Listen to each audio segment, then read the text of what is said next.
Assalamualaikum warahmatullahi wabarakatuh. Nama saya Ahmad Burhanuddin. Saya dari Prodi IAT semester 4 kelas A. Di sini akan menjelaskan tentang kaidah yang ke-17 dari kitab Qawaidul Hisan. Bismillahirrahmanirrahim. Al-qaidatus sabi'atu asyarah. Kaidah yang ke-17.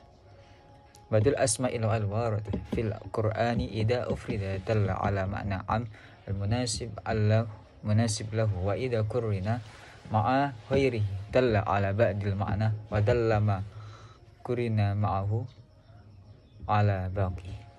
Kaidah yang ke-17 yang mana di dalam Quran itu ada sebagian asma, maksudnya sebagian istilah atau sebagian nama yang mana jika mana tersebut tidak dikaitkan dengan lafaz lain atau dengan sendirinya mana tersebut itu menunjukkan makna yang umum. Jadi lafaz tersebut satu tidak digabungkan dengan lafaz lain itu menunjukkan nama yang umum. Akan tetapi jika lafaz tersebut digabungkan dengan lain, maksudkan disandingkan dengan lafaz lain, itu bisa menunjukkan makna yang sebagian saja atau bisa juga menunjukkan makna yang secara lebih gitu. Walihadil qaidatu amtsilatun katsiratun. Mengenai bab ini itu banyak sekali contoh yang disebutkan dalam Al-Qur'an. Seperti lafaz al-imanu ufrida wahdahu fi ayatin katsirat. Seperti contoh lafaz iman. Lafaz iman itu tersebar banyak di dalam Al-Qur'an. Wa qurina mal amali sholih fi ayatin katsirat. Fal ayatu allati ufrida fiha yadkhulu fihi jami'u aqaidi jami'u aqaididdin wasyara'ihi al-dhahirat al-batinah. Contoh yaitu lafaz iman. Iman tersebut itu kebanyakan disandingkan menggunakan lafaz amal sholeh. Jadi setelah lafaz iman itu selalu setelahnya itu kebanyakan disandingkan dengan lafaz amal sholeh, amal sholeh. Kalau tidak amal sholeh yaitu berupa akidah-akidah agama, aqaididdin atau tentang syariat-syariat agama, baik yang mana pelaksanaan tersebut secara semi-jelas atau terang-terangan, dan juga ada yang salah sembunyi-sembunyi atau secara batiniah. Walihada yuratibu wa alai khusul sawab wan najati minal iqabi. Yang mana mengapa kok lafaz iman itu selalu diiringi dengan lafaz tadi seperti amal soleh, akidah-akidah dan syariat-syariat? Itu mengapa Allah sudah mengatur untuk memperjelas bahwasanya dengan Anda melakukan iman, setelah iman Anda pasti melakukan amal soleh dan akidah-akidah syariat gitu. Kenapa? Faidahnya yaitu untuk kita supaya untuk mendapatkan pahala dan terhindar dari siksa neraka. Walau la dukhulu madkurati ma hasul ta'asar. Wa huwa inda salafi qaulul qalbi wal lisani amalul qalbi wal lisanil jawari.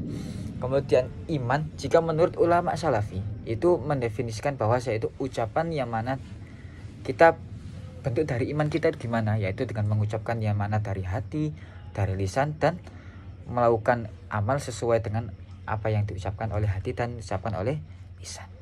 Wal ayatu allati qurina al iman fiha bil amali sholih ka qoulihi innal ladina amanu wa amilus sholihat dalam surah Al-Baqarah. Dan contoh dari lafaz iman yang setelahnya itu dikaitkan dengan lafaz amal soleh. Seperti dalam ayat berapa itu 277 Al-Baqarah, yaitu innal ladzina amanu wa amilus sholihat. Kemudian yufassiru al-iman fiha bima fil qulubi minal ma'arif wa tasdiqi wal i'tiqadi wal inabati wal amali sholih yufassiru bil qiyam bi jami'i syari'il qawli fi'li. Kemudian iman itu ditafsiri dengan sesuatu yang ada dalam hati yang mana itu sudah diketahui dan dibenarkan secara kuat di dalam hati tersebut. Kemudian amal soleh ditafsirkan bagaimana, yaitu menjalankan segala syariat dari Allah Subhanahu wa taala baik secara lisan maupun secara perbuatan. Wa kadzalika lafdzul birri wat taqwa. Salah satunya lagi yaitu lafaz tentang albir dan takwa. Tadi lafat albir dan at-taqwa. Fa haitsu ufrid albir dakhala fi imtithal al-awamir wa ijtinabin nawahi. Tadi apabila lafat bir dia itu tersendiri, maksudnya tidak disambungkan dengan lafaz lain, itu memiliki makna sebagaimana yaitu menjalankan umur, imtisal awam, berarti menjalankan perintah-perintah Allah dan wajibna bin nawahi, dan menjauhi larang-larangan dari Allah. Wa kadzalika idza ufridat at-taqwa, sama halnya juga lafaz takwa yang tidak dikaitkan dengan lafaz lain. Walihada yurattibu Allah Ta'ala alal birri wa ala taqwa inda itlaqis sawabi wa inda itlaqis sawabi al mutlaqi wan najatil mutlaqati kama yurattibuhu alal iman. Sebagaimana Allah mengatur balasan bagi yang menjalankan albir dan at-taqwa, yaitu dengan mutlaknya mendapatkan pahala dan mutlaknya mendapatkan suatu pertolongan. Sebagaimana Allah mengatur balasannya bagi orang yang beriman tadi. Jadi gunanya tadi, mengapa kok bir kemudian diikuti dengan lafaz takwa? Gitu tadi. Wa taratan yufassiru a'malul bir bimtisal af'alil khairi wa tarkil ma'asi. Dan kadang-kadang amal yang albir, amal bir. Jadi pekerjaan-pekerjaan yang mengandung bir, albir, kebaikan itu kadang-kadang ada yang mengatakan yaitu menjalankan atau mengerjakan perkara hal yang baik dan meninggalkan maksiat. Gitu. Wa kadzalika fi ba'dil ayati yufassiru astagfirullahaladzim. Wa kadzalika fi ba'dil ayati tufassiru hisalat taqwa kama fi qauli. Sebagaimana dalam sebagian ayat sesuai dengan tadi apa yang didapatkan kita ketika bir dan takwa. Seperti pada seperti pada ayat Ali Imran ayat 133 sampai 134. Wasari'u ila maghfiratin min rabbikum wa jannatin arduhas samawati wal ard wa itasnil muttaqin alladziina yunfiquna fis sarri wa dharra ila akhir. Ma dzakara min awsafi allati tatimmu biha taqwa. Tadi setelah lafaz alladzina yunfiquna fis sarri wa dharra'i ila akhiri sampai akhir ayat itu menunjukkan bagaimana orang yang dinamakan takwa yang sempurna. Wa idza jumi'a bainal birri wat taqwa mislu qouli ta'ala wa ta'awanu 'alal birri wat taqwa. Jika lafaz bir dan at-taqwa digabungkan itu sebagaimana pada Al-Maidah ayat kedua yaitu wa ta'awanu 'alal birri wat taqwa. Maksudnya kana al-bir isman jami'an likulli ma yuhibbuhu wa yardahu min aqwali wal af'ali adh-dhahira wal batin. Yang mana al-bir itu isma jami'an ma likulli ma yuhibbuhu. Jadi lafaz bir itu sudah mewakili dari segala hal yang mana hal tersebut itu dicintai oleh Allah, baik ketika hal tersebut diucapkan dan juga hal tersebut itu dilakukan, baik secara terang-terangan atau secara zahir atau secara sembunyi-sembunyi, yaitu secara batin. Wa kanat at-taqwa isman jami'an yatanawal tarku jami'ul muharrimat. Dan kemudian lafaz takwa itu isim yang mewakili dari mencakup segala hal yang meninggalkan sesuatu apa yang diharamkan dari Allah. Wa kadzalika lafdzul ismi wal udwani idza tarana fussira al-ismu bil ma'asi allati baina 'abdi wa baina rabbi. Contoh lagi pada lafaz al-ismu dan udwan. Jika kedua lafaz tersebut itu disandingkan atau digabungkan, itu yang mana al-ismu itu bermakna ma'asi allati baina 'abdi wa baina rabbi, yaitu bermakna maksiat, melakukan hal yang tidak benar kepada hamba Allah dan kepada jenengan, kepada Gusti Allah. Kemudian wal udwani bitajri ala nasi fi dima'im wa amwalihim wa iradihim. Kemudian lafaz udwan itu berarti ketika jenengan itu melaksanakan hal yang dosa, yaitu seperti halnya Anda melakukan pembunuhan, kemudian Anda melakukan hal yang tidak benar pada keuangan seperti suap dan korupsi, dan kemudian yaitu hal yang tidak benar pada iradim, kepada kehormatan jenengan. Wa idza ufrida al ismu dakhala fi kullil ma'as allati tu'asam sahibu sawa'un kanat bainahu wa baina rabbi au bainahu wa bainal khuluqi. Jadi jika lafadz ismun sendiri itu masuk kepada makna setiap kemaksiatan yang Anda lakukan, jenengan lakukan kepada teman-teman Anda, sama halnya maknanya tersebut jika Anda melakukan kemaksiatan kepada di antara jenengan, dan ada juga yang di antara kepada Tuhan jenengan, dan atau kepada pada makhluk-makhluk lainnya, itu termasuk juga al-ism. Wa kadzalika idza ufrida al-udwan, sama halnya makna tersebut dengan udwan.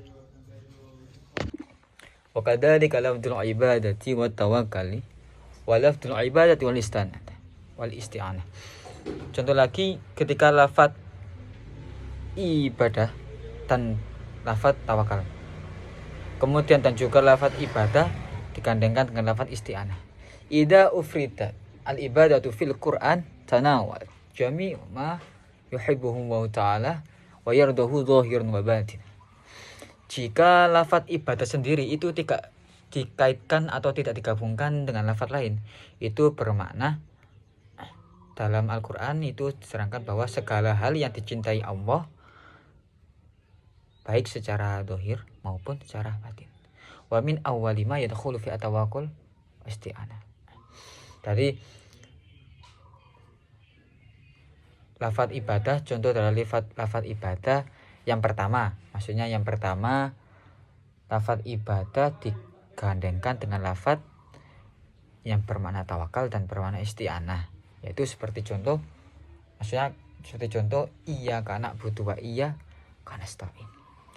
Di dalam lafaz tersebut itu menjadi awal bentuk dari yang mana ibadah itu dikaitkan dengan tawakal. Iyyaka na'budu berarti menunjukkan bahwa makna ibadah, yang mana maksud dari itu bermakna tentang tawakal kita kepada Allah. Kemudian wa iyyaka nasta'in itu bermakna tentang isti'anah, minta pertolongan kepada Allah. Kemudian ada lagi pada surat Hud, fa'budhu wa tawakkal alaih. Lafaznya itu fa'bud wa tawakkal alaih. Jadi setelah lafaz ibadah dikaitkan dengan lafaz tawakal. Fusirat al ibadah bi jamil ma'murat al ibadati wa tahirat. Jadi ditafsiri bahwasanya ibadah itu segala perbuatan yang diperintahkan Allah, yang mana itu secara batinnya maupun secara zahir. Wa fassara tawakkal bi i'timadil qalbi 'ala Allahi fi khusuli. Jadi dan tawakal itu ditafsiri dengan ketergantungannya hati kepada Allah atas hasil, maksudnya apa? Atas hasil apa yang telah dilakukan dalam proses ibadah tadi. Wa khusulu jami'il manafi'i wa daf'il madharri ma'athiqati at-tammati billahi fi khusuli. Dan semua manfaat yang didapatkan dan juga menghindarkan kita dari kemadaratan, mara bahaya, dengan penuh kepercayaan yang sangat percaya kepada Allah terhadap hasil atau terhadap apa yang telah kita kerjakan. Dengan cara gimana? Dengan cara perantara tawakal. Wa kadzalika al-faqir wal miskin idza ufrida ihdahuma ahaduhuma dakhala fil akhiri kama fi aksaril ayat.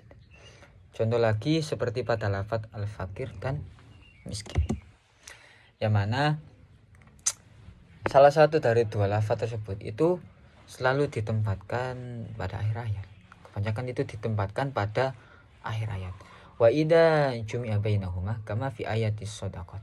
Dan apabila contoh lagi ketika dikumpulkan, maksudnya digandengkan ayat tersebut keduanya pada ayat tentang sedekah. Innamas shadaqatu lil fuqari wal masakin.